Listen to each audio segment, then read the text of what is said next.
मुआशरे में मौलवी का दीन ना है। हजरत शुएब की कौम भी यही कहती थी, तेरा जब दीन मुआशरे में आता है ना तो सूद को खत्म करता है, रिश्वतों को खत्म करता है, हमारे मालों की बढ़ोतरी को रोकता है, हमें ऐसा दीन कबूल नहीं। हाँ, अगर तू अपने दीन को मस्जिद तक रखेगा हमें कबूल है।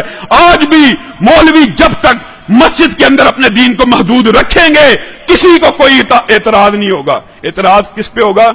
निकल कर खानकाहों से अदा कर रस्म शब्बीरी। जब भी कोई मौलवी मस्जिद और मेहराब से निकलेगा मुआशरे के अंदर ये बात करेगा कि जिस तरह रसूलुल्लाह मस्जिद में इमाम है बाजार में भी इमाम है, जिस तरह रसूलुल्लाह बाजार में इमाम है तिजारत में भी इमाम है, जिस तरह रसूलुल्लाह तिजारत में इमाम है सियासत में भी इमाम है।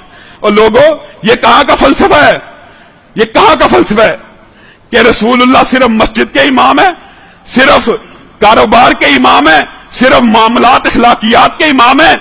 जब बात सियासत की आए, नहीं नहीं, रसूलुल्लाह हमारे लीडर नहीं है, रसूलुल्लाह हमारे कायद नहीं है। हमारे कायद तब जब चुनने की बारी आती है, नाउज़ बिल्लाह।